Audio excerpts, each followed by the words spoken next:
Let's start with Logan Wilson. Let's start with the Logan Wilson trade. Again, back-to-back years, the Bengals are involved with a trade at the deadline. I think a lot of us here at this point, we're looking at our phones, we're refreshing our feed, we're hoping to see another move for the Cincinnati Bengals and hoping that it isn't just this Logan Wilson move. Again, I kind of thought Cincinnati could potentially get a 6th-round pick for him. That ends up not being the case. You can only get a 7th-round pick for Logan Wilson, but this was a move that needed to be made. Why? Well, when you look at the Bengals and where they're headed as an organization, their plan was to move off Logan Wilson.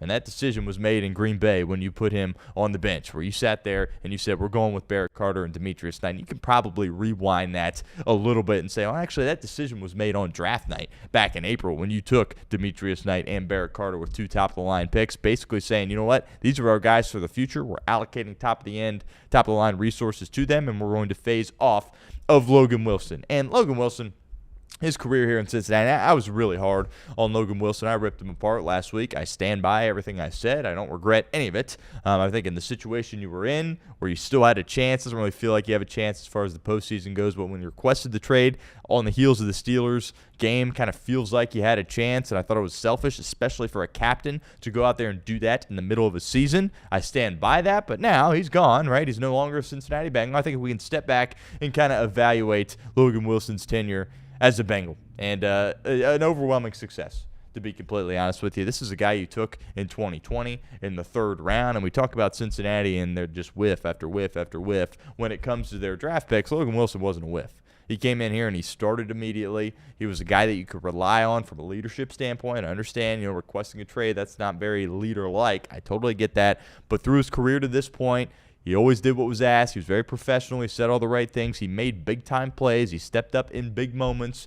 Right, think about this team. Right, in 2021, going to the Super Bowl, I don't think they get there without Logan Wilson, to be completely honest with you. And Logan Wilson is the guy that was in what I think is the most unfortunate play in the history of this franchise. Obviously I've got some bias, right? I've got my black and orange stripes on at all times, but I don't think that was defensive holding. I think the Cincinnati Bengals win the Super Bowl if that call isn't on Logan Wilson in the Super Bowl. So people are always going to remember that play, of course. I think he got hosed. Thought the way he handled the situation after the game was very professional, and he 100% deserved a second contract here in Cincinnati, 100%. And we talk about it all the time, specifically along the offensive line for this Bengals team, where you have guys that are drafted, they come in, and you're moving off them. You're not giving them a second contract because they just aren't good enough. Not the case for Logan Wilson. Absolutely deserved that second contract. That tandem with Jermaine Pratt, it ran its course a little bit at the end of the 2024 season. That didn't end up working out, but he got really solid years from those two guys at that linebacker spot. And I'll always look at Logan Wilson with a lot of respect.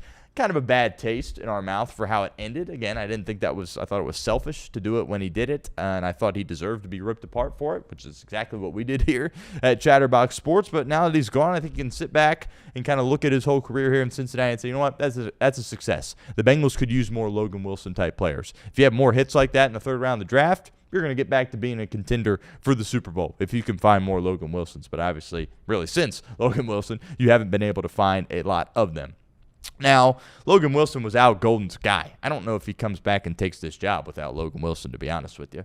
Right? What Al Golden did for Logan Wilson, in his early years, he was such a good player as a rookie. He came in and immediately was good. And you're like, wow, this is a linebacker that's got some speed. He can tackle the running back. He can guard the tight end. And he's got the ball skills of a safety. This is a really, really good player. And then he had some injuries, right? I think maybe he gained a little weight, which maybe slowed him down a little bit. He wasn't as versatile of a player. He started missing a lot of tackles, lost a step, again, had the injuries. So, his career started out so good, and then it kind of slightly went downhill, but not to the point where he didn't deserve a second contract. I just think we saw him in those early years and thought, man, this guy's going to be a superstar. And it didn't exactly live up to that hype. But again, this wasn't a 1st-round pick. This wasn't a 2nd-round pick. This was a 3rd-round pick, and for the most part, he came in and did what was asked for him and did a really nice job. And the only negative takeaway I have is the bad taste in my mouth with him kind of requesting a trade, right? That's not something you want to see from your captain, not a guy that wears a C on his chest and is one of the leaders of your team. So that kind of rubbed me the wrong way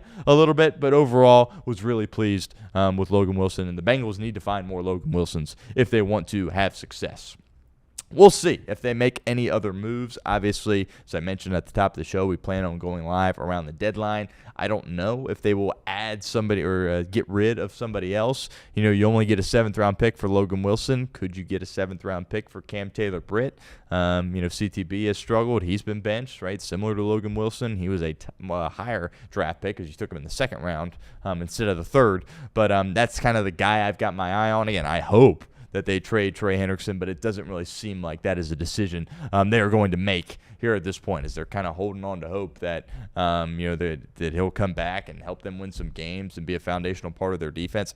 Craig Sandlin mentioned this. He anticipates if he sticks around that they'll tag him again this offseason and we'll have more drama with Trey Hendrickson, which that just makes me a little nauseous, to be completely honest with you. I don't know if I can deal with another Trey Hendrickson drama-filled offseason because the reality of the situation is this. Even if you have him out there, he significantly elevates your defense and he puts you in some positions to win games and close out games, right? And I still stand by that. If he was out there against the Jets, he was out there against the Bears, you probably win those games. But the reality of the situation is you are just so far away from being successful on the defensive side of the football. Even if you have Trey Hendrickson out there, it's still not even close to being good enough. And that's why I think they need to make a move off him here at this point. But Logan Wilson traded for a 7th-round pick. Hopefully more trades happen by the time this particular segment comes out on YouTube and we can have another live show talking about it. But Logan Wilson traded to the Dallas Cowboys, 7th-round pick. It was the right move. A little disappointed you couldn't get a 6th-round pick, but you got to begin stockpiling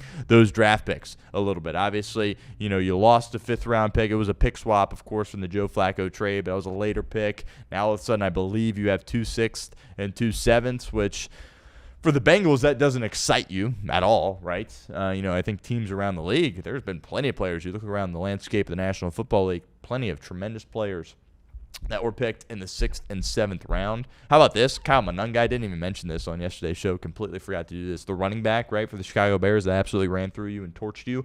That was the pick that you gave them in the Khalil Herbert trade, that exact pick. And they took Monungai in the 7th and said, yeah, we'll take him with your pick and then beat you because of him. So that was just, one of those just all-time Bengal moments, right? You have so many moments with this team where you're just like, you got to be kidding me. That's one of them right there. In the game, right, Zach Taylor challenging it and becoming a touchdown. Again, right move to make that challenge if you're Zach Taylor, but that's just Bengal activity right there. Something like that happens to you. Monungai, same type thing. That's a great pick, though. You see him. Obviously, everybody looks good against the Cincinnati Bengals, but it's like, Monungai, he looks like a solid back in the league. He doesn't look like a workhorse, doesn't look like a 1, but a guy that can be a rotational guy that can fill in when your starter is out. You see that with him. Bengals haven't really seen that with Taj Brooks, right, as a rookie. Certainly have not seen that. It took Taj Brooks before Monungai, of course, went in the draft. But, stockpiling late day 3 picks probably doesn't excite many people in the fan base, and I completely understand that, especially when Duke Tobin's the guy picking who you take with those spots. Now, maybe we'll see. Maybe there is a change as far as the director of player personnel goes. That's not going to happen today, right? There was no chance that was going to happen. Craig Sandlin, Reed Mouse talked about this on Off the Bench, just kind of to echo some of those sentiments. I know a lot of people are frustrated with the top, certainly the ownership. People have been frustrated with ownership for as long as I've been alive, number one. But people frustrated with Zach Taylor and Duke Tobin, I get it. I don't see any changes being made at the top. Just don't.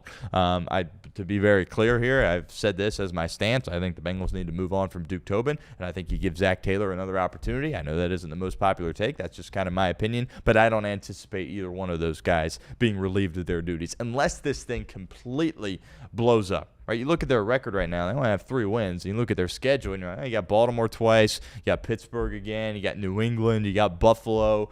You got really good teams here over the course of the next several weeks. You got to find a way to win a couple of games, right? And I've been pro Zach Taylor, obviously, for a while, but if he loses out, if he doesn't win another game, if he doesn't get to 5 wins, I think it's going to be hard for this organization, this ownership group, to keep him. Right, I fully believe that they believe in him and want him to be the guy, but if you don't win another single game the rest of the way, which is a possibility, by the way, especially when you look at this Bengals schedule, I think that could become an issue. But at this point, I don't anticipate them making a move like that. I think the move that we all can hold on to hope for that they could potentially make, possibly, is Trey Hendrickson. Moving him, but it doesn't seem like that is going to happen either at this point. I would like to see, even if they're not going to move Trey Hendrickson here at the deadline in a few hours, got to move off, somebody else on this defense. Get somebody else out of here and get another late-round pick. Cam Taylor-Britt kind of stands out there. Noah Fant, potentially. Noah Fant's done a nice job, but maybe you could get some draft capital back for Noah Fant, right? I mean, you're not going to the playoffs, right? You have Gesicki under contract. I understand he's hurt, but Gesicki, when Burrow is back, that's going to be your guy there at that tight end position, the tight end position that goes out as like a receiver position. Of course, you got Drew Sample as kind of that blocking tight end, but I think Noah Fant, it was a great acquisition. He's been a good player for you, but I think you can afford to move off him at this point because you're not going to make the playoffs, and he doesn't seem like a long-term piece. So that's another potential guy that you can move. But we'll continue to refresh our feed, and we'll continue to try to figure out, if Cincinnati's going to make another move. And, of course, we will have that content for you here at the channel if that does end up transpiring.